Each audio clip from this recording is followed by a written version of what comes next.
on the More pod. often than not, that's a cure to a lot of things. Spicy foods, sweat it out, and give it hail.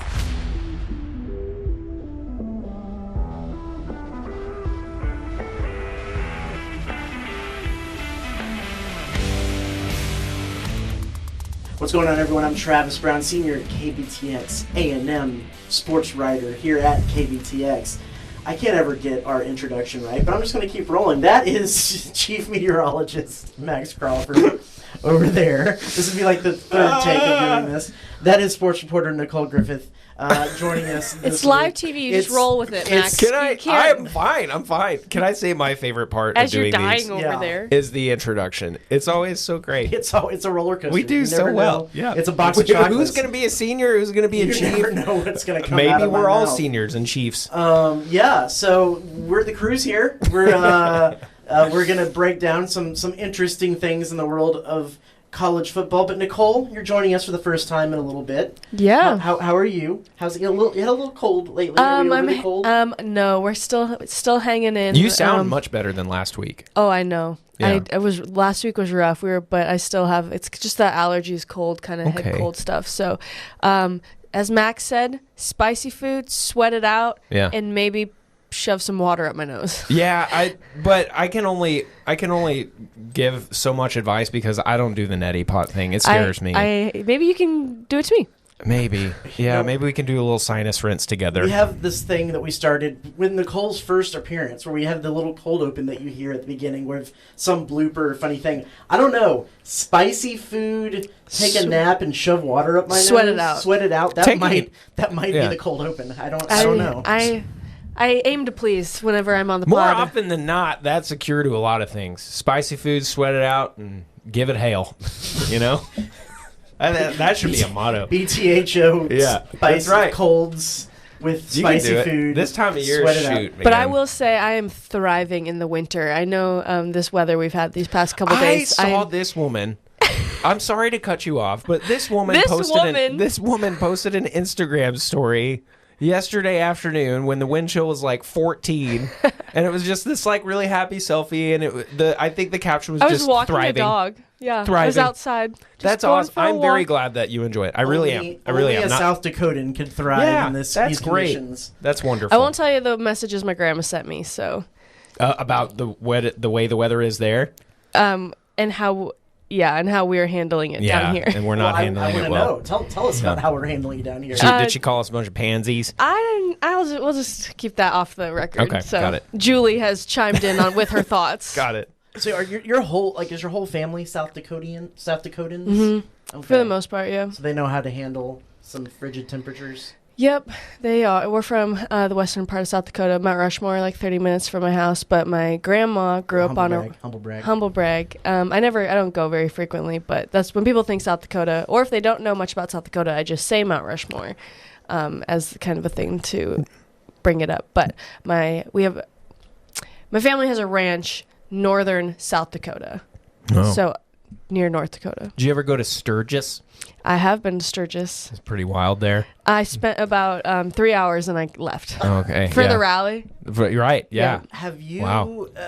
have you found that since you've been down here, you're adjusting to the cold a little bit differently, or is that something that stays? Oh no, it's so nice out. Yeah. I love going outside. I don't think it's what the air is. I think it's what's in the air that has been bothering Yeah, the Nicole. wind was rough yesterday. Oh, you mean allergies? Yeah, right. But I feel like I come prepared. Like I have so many winter coats. I have so many boots. You know who doesn't? Travis Brown. The guy right in the middle. heaviest coat I own was the one that was given to me to wear for KBTX. You need like a solid LL Bean jacket. Like my I broke the Why? Columbia out yesterday. because it is useful twice a year. Yeah, exactly. But it will last a very long time because you don't use it that much, and it's also high quality stuff. Well, but again, I don't use it, and I just we're not wear sponsored by LL Bean, by the way. And we are sponsored by someone else. Do you Yes, yeah. just take it C&J aside for Barbecue, our new sponsor for the pod, and we are so excited for that. Justin Manning says that he can't wait to maybe come in and pop in every now and then, and maybe even give us, I don't know, some samples and stuff. Or we go to them. we Yeah, go we might to just have to their- do the show at C&J's. I'll settle for the smells. I'll settle for the free smells. What free restaurant is smells. that? That's at, well, doesn't matter because they're not the sponsor, so Yeah. whatever. But yeah, we're very, very excited to have C&J along board with us. That was almost like one of my intros. to put up with our tomfoolery.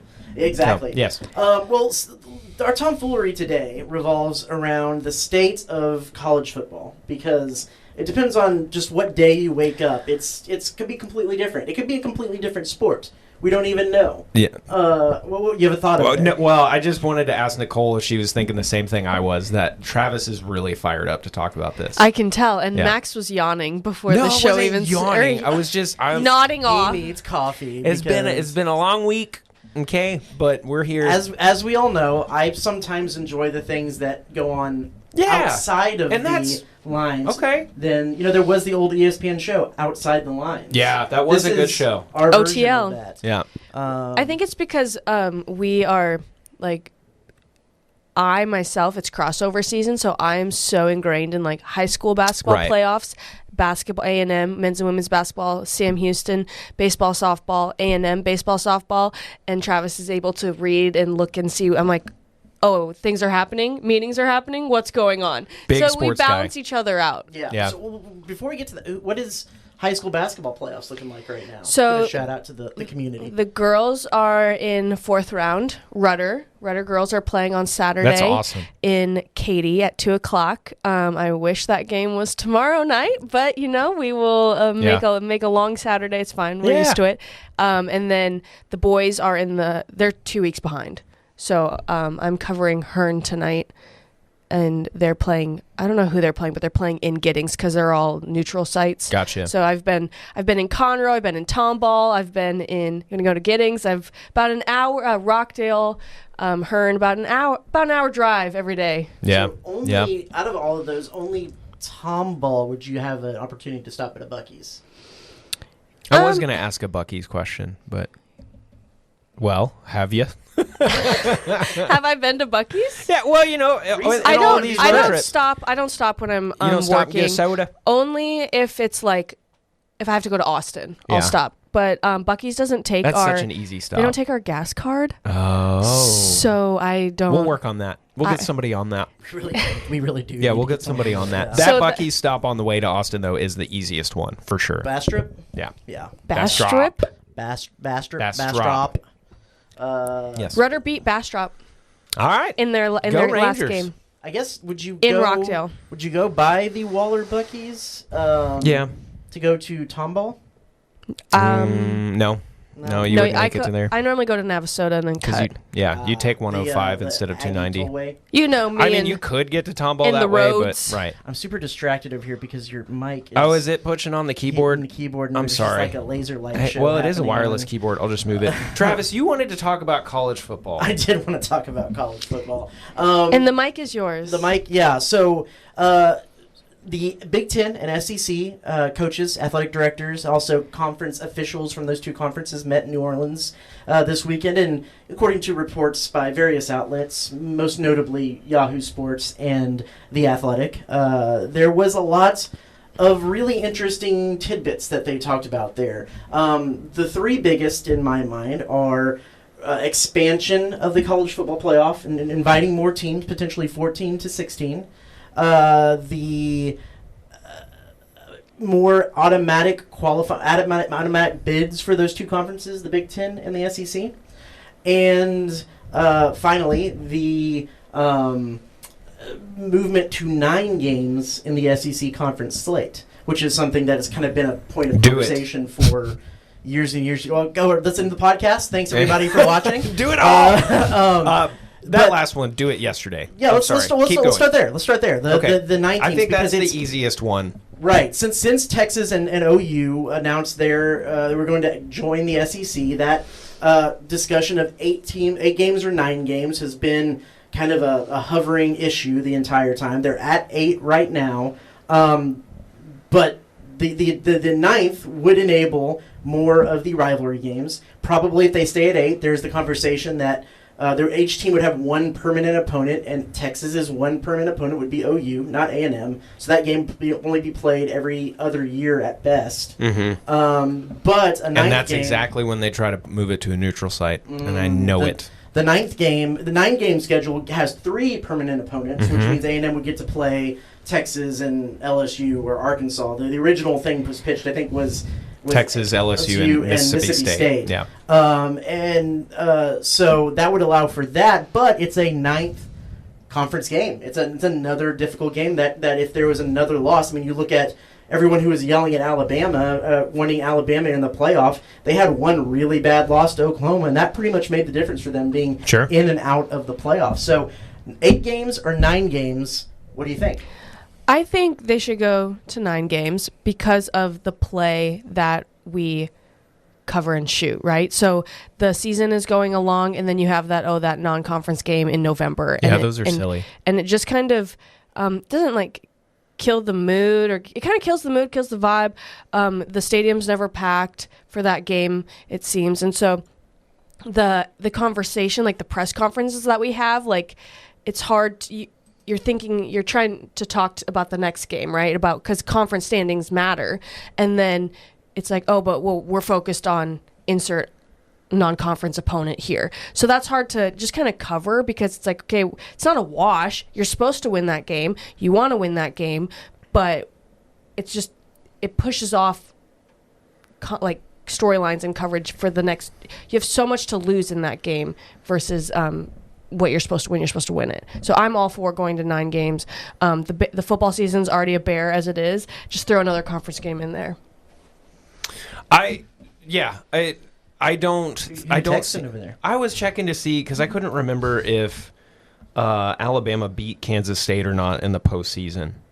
And I still haven't found the answer yet, because now it's my turn to talk. Oh, do you want me to talk? Yeah, but because I almost feel like I remember Kansas State walloping Alabama, but nope, it's the other way around. Yeah. Okay, never mind. So that argument obviously is going up. No, that's not the right game. That was...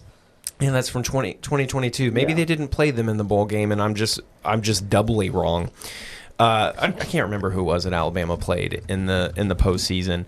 And obviously that's not an argument for you shouldn't have been in the playoffs anyway, because if you don't make the playoff and you're just going to some bowl, then obviously there's not some motivation behind it, and so it's just different. And it honestly doesn't even matter, Michigan. Travis. I see. Okay, and they lost 13-19. What a snoozer. Anyway, on New Year's morning. There is no inherent advantage to keeping it 8 games unless you are willing to admit that the reason you want it to stay 8 games is because you want your schedule to be easier. Case in point, those late November games before the rivalry game, and pretty much every other SEC school is riddled with other just rando FCS or barely FBS schools, and maybe one marquee out-of-conference matchup. That's not... No. Maybe it's just from a competition standpoint or something like that, but if you want to preserve somewhat anything of what college football is about, preserving these rivalries and these games that people want to go to, want to watch, you have to move it to a 9-game format. You're the one who made the expansion. It makes sense. Just do that. I think you hit that nail on the head. What's the point of Texas and OU coming to the SEC, specifically Texas, if they can't play A&M every single year? If they can't play OU every single year? If they, you know what I mean? It just doesn't make sense to me, and it has to move to 9 games, especially if all of these other concessions that you talked about are going to be made. Then absolutely move it to 9 games for sure. I think that's the overarching theme to most of my arguments for any of these things is why are we running from competition? Yeah, and I get it. Yes, the argument is, it's the grind. No one knows the grind of the SEC. No one knows what we go through down here. Well, okay, but it's your conference commissioners and the schools that are in it that expanded the conference, right? And added more teams. And even if you look at the way things played out this year, the SEC, the Big Ten was the better conference of the two, and they play nine conference games. Sure. Each year. Yeah. So I don't buy the whole the SEC is so incredibly hard. Like, okay, it's as hard, if not maybe the Big Ten's a little bit harder, and everybody goes out there and plays football. Right. That's stupid week. Because those same people in the same breath almost will talk about like, the SEC is, we're such a force out there. Like, okay, well then show me. Like, show me that you can rise to the top of this very prestigious conference or something like that. And maybe also with 9 conference games, maybe an extra conference loss in there does not disqualify you from making the playoffs, depending on how things shake out, which I think maybe that's why the other things are involved.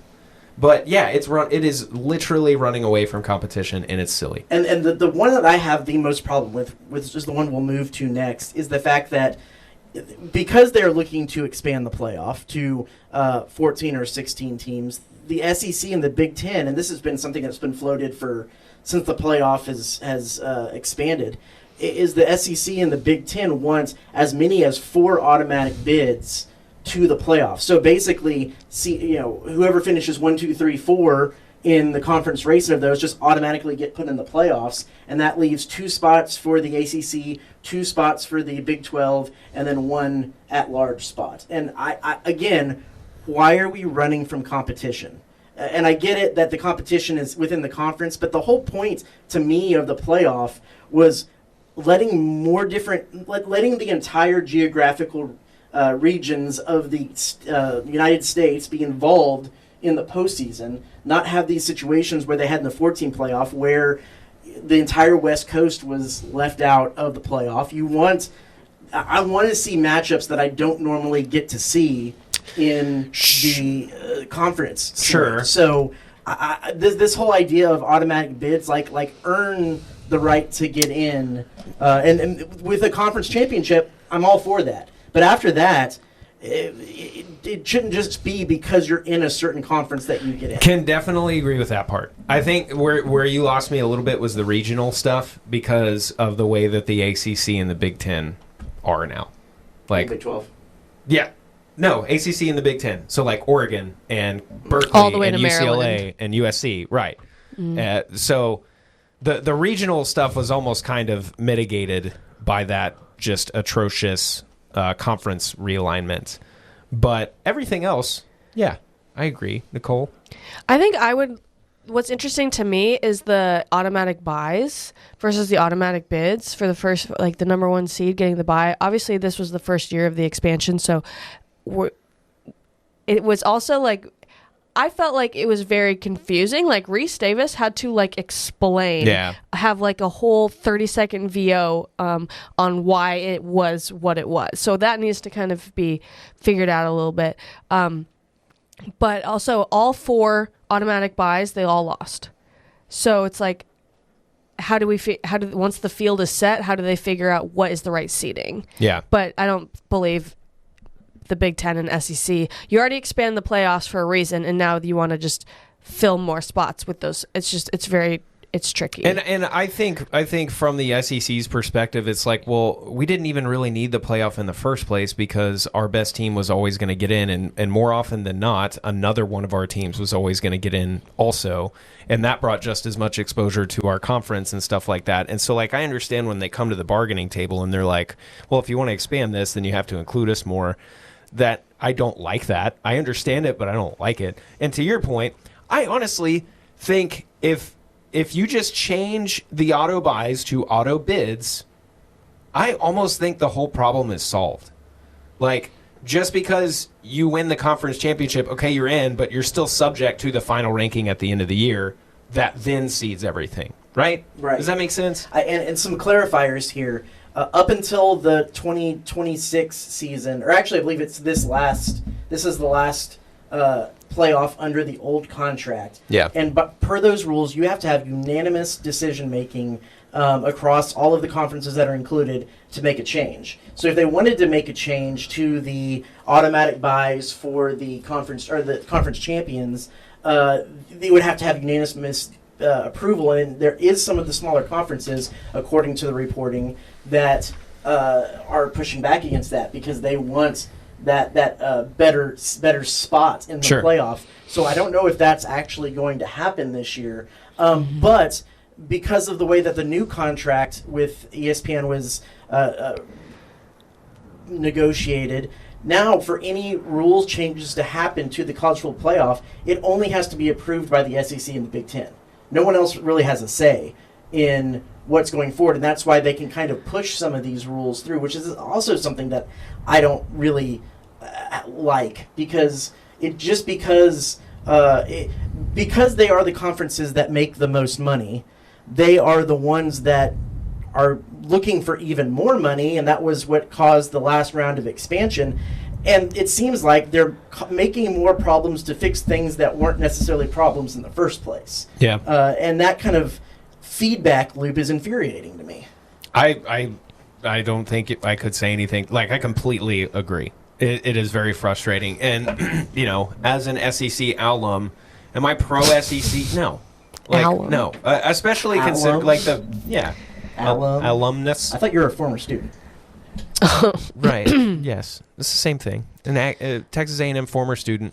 Once an Aggie, always an Aggie. What are you quizzing me on here? That A&M doesn't use the word alumnus. They use former student. Oh, well, but I graduated from an SEC university. Right. So that's why I called myself an SEC alum. I just like poking fun in your You can't just drop a word that's weird and not expect us to stop everything. I think a long time ago, and honestly, probably even before we were born, we abandoned the, college football's supposed to be fun. We're going to do what's fun and competitive and awesome first, because it's been a money. I see you moved out of my shot now too, because you were just in the corner here, and I miss you, Travis. For those, listen, money has been the motivator for this since the beginning of time. I think it's just that it's more out in the open now, and I think that is what has got a lot of folks frustrated. And this, whatever happens, I am pro A&M. I'm not pro SEC. I'm certainly not pro SEC/Big Ten. I just want to play football, and if that expands to 16 teams, that means more football. I mean, some of the charm of college football is the fact that it is both regional and national. Yes. It is, when you live in the state of Texas, you can go to the water cooler at work and have an Aggie and a Longhorn and a Horned Frog and a Red Raider, and they're all going to talk trash. Yeah. And there is no love lost in between there. And then the winner of that gets to go out and play the winner of the Big Ten. And the winner go of the to New SEC, Orleans or go to South Bend or go to, That's how the bowl system was created, and I love that it's so unique to the sport, right, that to lose it, to go into something that is to make it just the NFL playoffs light, doesn't necessarily appeal to me. 12, 14, 16 teams, what do you think? For the expanded playoff? Mm-hmm. I mean, I feel like going from 12 to 14 would be logical, but then they'll just go to 16, right? It's like we've already expanded. Why would they go 2 when they can go 4? Because they went from. So it's a slippery slope. It's very tricky. It's hard for me to discuss because it's it feels so not fictional, but it's we have no idea what's going to happen. Well, and it's so new still. And we only had this new playoff format for one time. That's the one sample that we have. And what we know is that all the buys lost. Seemingly don't work, maybe. And then you have, Ohio State and Tennessee right out of the gate? Oregon in the second round. And so it's I felt like when I'm looking at the bracket, I felt like the top bracket was a lot more stacked than the bottom bracket of the playoff. And so it's some of these games could already be the championship.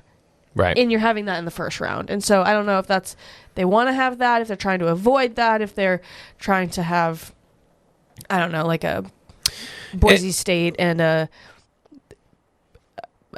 big, another automatic qualifier. Sure. I don't know. It's so interesting because we just came off the first year of it. Well, and it just because, and I think we can also assume that the Big Ten and the SEC will probably be the main powers moving forward, but what happens if and when Clemson is back, and Florida State. that one might be a little more of a long shot, but assume Florida State figures their stuff out. What if what's his name? Exactly. Yeah. What if Belichick figures it out at North Carolina? Notre Dame. Yeah, Notre Dame, whatever, because they're independent and they get special concessions anyway. So I'm not going to stick up for Notre Dame. SMU made the playoff out of the SMU, ACC. and they've got plenty of alums that want to albums. Did you say albums? Yeah, they have a lot of albums, like records. Yep, that want to. I think Jack Ingram went to SMU, right? Oh, that's a good tidbit. Yeah, They have a good album. The Marfa tapes with Miranda Lambert. Yeah, that's a really good one. Anyway, because they are the top dogs right now, like they get to call the shots, and understandably from their position, I get why they're trying to make the rules that they want to make, but I still hate it. Like, that's not fair, and it doesn't matter if it's fair or not in the real world, but I still don't like it. When you have the people saying that college football, college sports are the Wild West, and it's because of NIL and the transfer portal and all of the athlete-related issues that are going on, I push back on that totally. I think the reason why college sports is crazy right now is because there is no person in charge of keeping everyone at bay. Everyone is working in their own self-interest at the conference administrator level, and it's all about chasing who can make the most money, not necessarily this is a fair competition. Yeah. Because the 4 automatic bids for both teams is certainly stacking the deck in their favor that they can win more games, which in turn creates more money. Yeah. Now and more disparity, right? Because right. if you keep giving these guys a leg up, then they're just going to keep getting better and better and better, and all of a sudden, maybe 5-10 years from now, yeah, the Big Ten and the SEC are going to be the only things worth watching. And so keep it at Power 4. Understand that there are going to be years and maybe even little mini eras where those other conferences are not going to be as good as the other ones, and just let it play out. Because that's why you made the playoff in the first place. Right. Because you wanted them to play. Right. To see who the best one is. It's so infuriating because I want to see I don't care. That's the other thing about this. Maybe y'all can push back on this. Just let it go. Give your thoughts. I feel like you guys right now. I feel like you guys have some pent up aggression about this playoff angry expansion. Old men. I have so much anger towards the people who say, well, the first rounds were blowouts, and they don't deserve to be on the field. They don't deserve to be on the field because that is the point of playing the game. Sometimes there are blowouts. Sometimes there are close games. You don't need to rig the system to make it a made-for-TV event that is going to be a close, good game every time. Sometimes they're blowouts. Well, that'd and be that's like part of sport. Not to cut you off, but sorry, yeah. we're all chipping. We're fired up. So angry. Well, that's why you have a higher seed. That's like the Super Bowl, right? So the Eagles go up 3 scores on the Chiefs. So the Chiefs don't deserve to be there. Right. They just figure that out. Don't have Patrick Mahomes. Like, was it a sham that the Chiefs were there? Well, they beat everybody to get to that point. They don't deserve to be on the field. Taylor Swift. I got some flack. Taylor Swift rigged the Super Bowl. I got some flack several weeks ago for like kind of comparing this to March Madness and being like, sometimes the 12 seed upsets the 5 seed, and sometimes it's not particularly close. And the person was like, "Well, to even compare college basketball and college football, okay, was this the Grinch? Completely different is this sports." Jim Carrey? But we don't know how it's going to play out because it's such a small sample size. It's across sports. You can use basketball analogies talking about football. How many times did we bring up baseball analogies to talk about football when it came to which quarterback do you use? How many times have we brought up baseball to talk? And we're going to keep doing it. So I think we have the consensus of leave it at 12 teams. Yeah, what are your thoughts? I mean, 12, 14, 12 16. I don't care.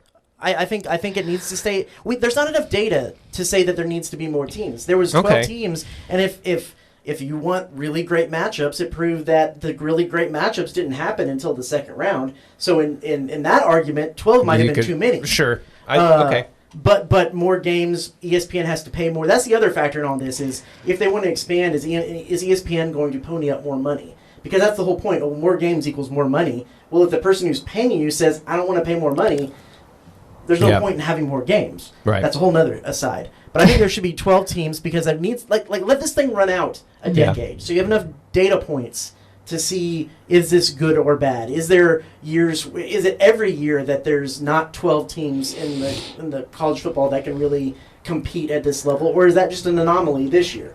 Let it play out. I absolutely don't think that there should be more bids for the Power 2 conference teams. I think they're going to I don't even like you using the phrase Power 2. Yeah. I think that they are going to get, and Alabama fans would argue against this, but they're going to get the benefit of the doubt from the selection committee because of all the data points that says this is. I would rather the data points each year say that the schedule was actually as tough as they say it is, than just to automatically assume every year that it's going to be the toughest two leagues in college football. All that's doing is saying whoever wins the 247 composite rankings each year might as well just be crowned the conference championship because they collected the most talent. Yeah. And man, that Alabama argument is so stupid. Don't get blown out by a bad team. It's really that simple. If they'd have maybe lost a heartbreaker, a really close one, they probably would have been in the playoff. But they didn't. It was never close, and that was one of OU's worst teams in over a decade, maybe more. Yes. So just don't lose to them. Yes. It's that simple. And I think we all agree 9 games for the conference because we, especially selfishly to this region of the SEC, that A&M Texas game should happen every year. Yeah. So did I get anything wrong? Did I mince anybody's words? No. Are we Travis is fired up, man. I love it. I love seeing that in you. I mean, what's the point of bringing Texas into the conference if they're not going to play Texas A&M exactly yearly? Yes, it is beyond silly. The Lone Star Showdown, like side tangent. We could go into softball. The softball. I was just going to say that. Which is also stupid. Like 2 very good softball programs that we're not going to get to see, and we're trying to build the sport, and we're trying to build viewership. It's so interesting that they're not playing each other, and A&M has played Texas in the postseason the last 2 years. So it's like, why would you not move mountains? That not even that. That's a necessity. Goodness. But why would that not be a thing? Just let it happen. And it's also it's a sponsored trophy points series. Yeah. And these 2 teams aren't going to play? Stupid. Where's the who is the point? I don't know. I don't know. One other aside that I didn't actually pitch to you, but let's just get a hot take on this. It's something we talked about. So it looks like from reports today that Texas is not going to play a spring game. And this is all hearsay, but this is mostly message board chatter. Which is great for a journalistic podcast. Which I am not. He's the meteorologist. Is that might be a domino falling. And that other schools will fall into step. And it seems like for the reasons that you and Tyler alluded to a few weeks ago is like there's so many more reasons not to have a spring game now than there are to have one. One of which being like, hey, your walk-on gets 15 passes for 150 yards. Hey, coach, I want more money now. Okay, bye. That thing. So why are you giving them a showcase to do that before the season even starts, I guess? Yeah. Well, Nebraska made that announcement a couple weeks ago, so that's where I originally saw it coming down from Matt Rule. I just find it very, very interesting that Nebraska, I know this is the Aggie Game Day Extra podcast, and I'm bringing in a Big Ten. Hey, you have that perspective, so. Nebraska sells out their sellout streak, their stadium. They also sell out their spring game. And so it is like an event. It is one of the special ones that we can cover and go to, and it's a good, fun, featurey, good. It's like an appetizer to football. Right. And then you lose that because there are some families that go to the spring game that can't go to real games. Right. And so it's like they're able to still go to the stadium and whatnot, but it's part of not the downfall of the sport, but it's a part of what is going to happen when, so you've got, say not just the walk-on does well, but say another and doesn't want more money, but another team sees him. Yeah.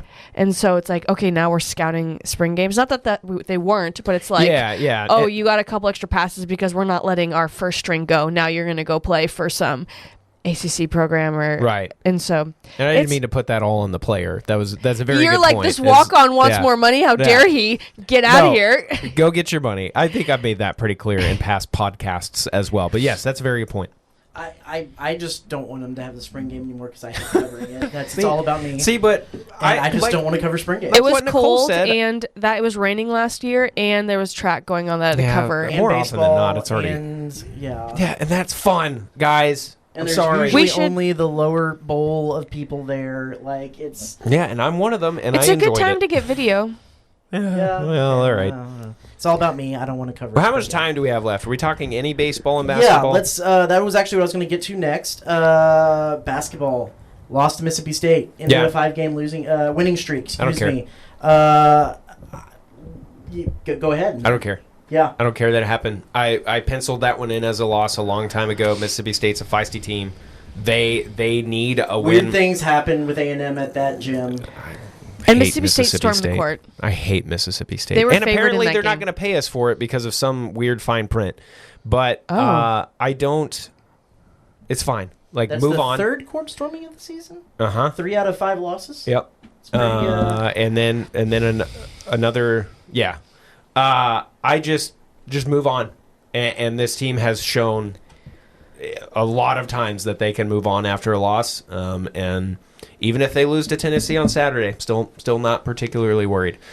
I will maintain what I said at the very beginning of this season. I don't have any expectations, but I do a little bit, you know. And at this point, it's Buzz and his team have shown me that one loss is not going to break your season like maybe it would in the past. What do you make of this loss? It's okay. It's a 0, as Buzz would say. You know, a loss on the road is in his metrics of the +1 -1.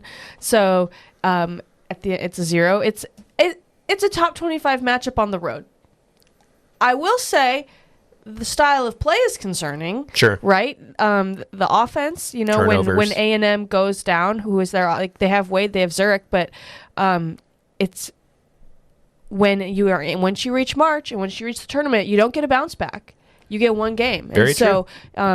One loss right now in the conference on the road against a top 25 team. I'm not losing sleep over it. I actually probably wouldn't lose sleep over it regardless. But I want to go back to Des Moines, Iowa. I never went. Oh, that's true. Yeah. So, yes, it is such a nothing. I mean, if you look at Bracket Matrix, that compiles all of the different mock brackets, they didn't even move off the 2 line after the loss. Yeah. It's a quad 1 loss.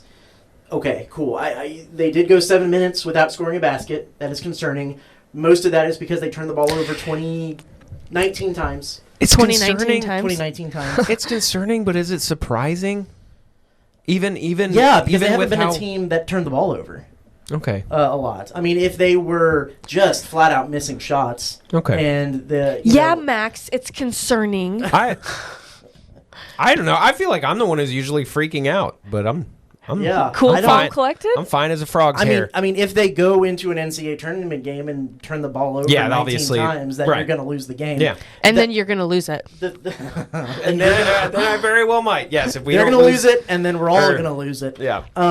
So I don't think that's as much of a problem. The thing that actually did concern me, 4 second chance points in the game. That's their whole bread and butter. If the 2 stats, if they have a bad free throw percentage or bad free throw attempts number against good teams, especially obviously, and if they have bad second chance points, that's how A&M. That's the thing you should really be concerned about, because that is the bread and butter of how they play offense. Yeah. I don't think. I mean, they've been really good at not turning the ball over this year. Probably a top 25 program in turnover percentage. But I have to log into this website now. Really? Yeah, I don't. You know what, Travis? I don't really care. If I'm being honest. But why are you so lackadaisical, Max? No, that's not that. I'm trying to give off the. Oh no, they're pretty bad at turnover percentage. That's what I thought. I knew it. They were good, but they most of the games that should be only because of a few outlier games. That's what that looks like. I don't necessarily see that as. I will. Okay. Then I will say this is anecdotal. Okay. You have the numbers right in front of you, but there are a lot of times, especially when we're down, if Zurich Phelps has the ball, if Manny has the ball, if Wade Taylor has the ball, I'm nervous. because I'm worried that they're going to turn it over. I trust Wade more than the other two, but sometimes I'm even like, what am I about to see? And am I going to like it?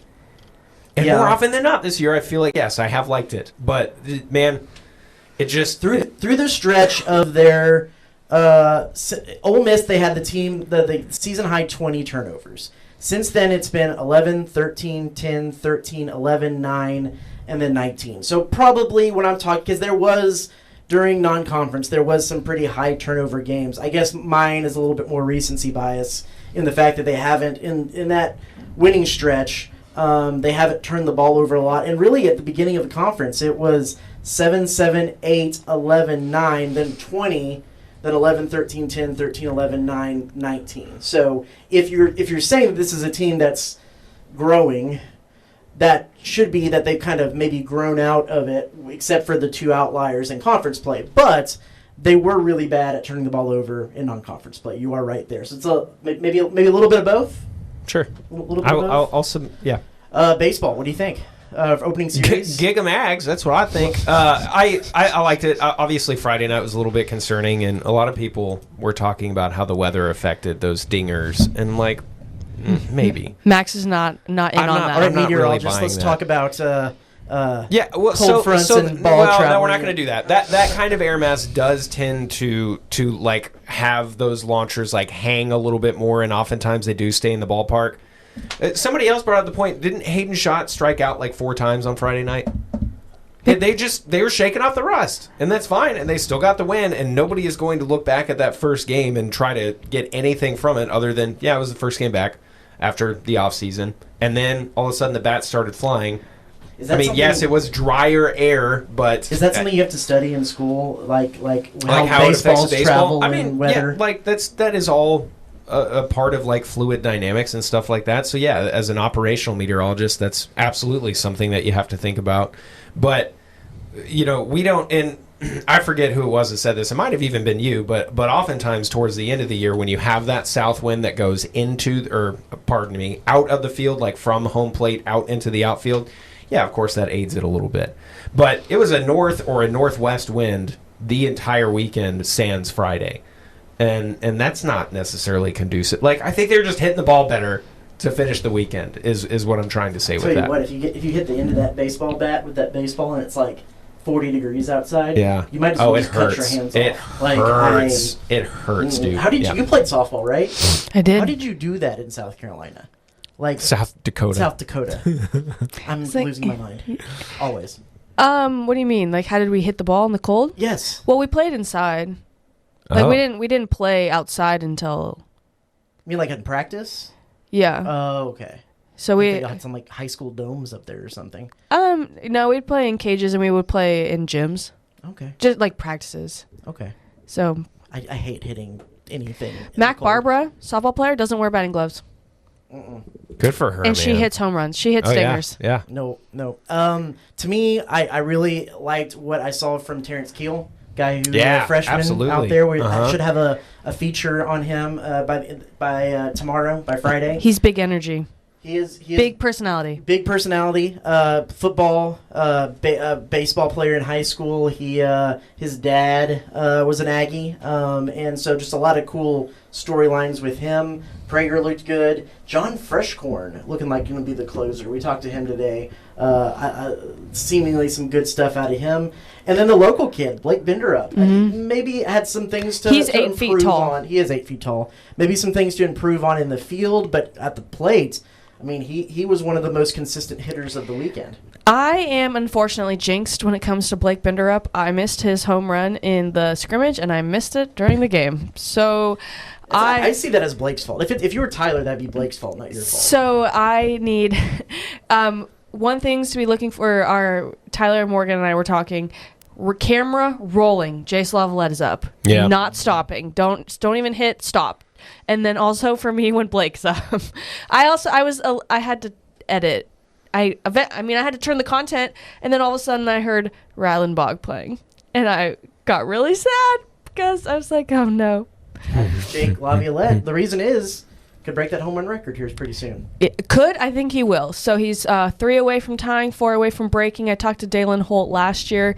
He holds the record right now.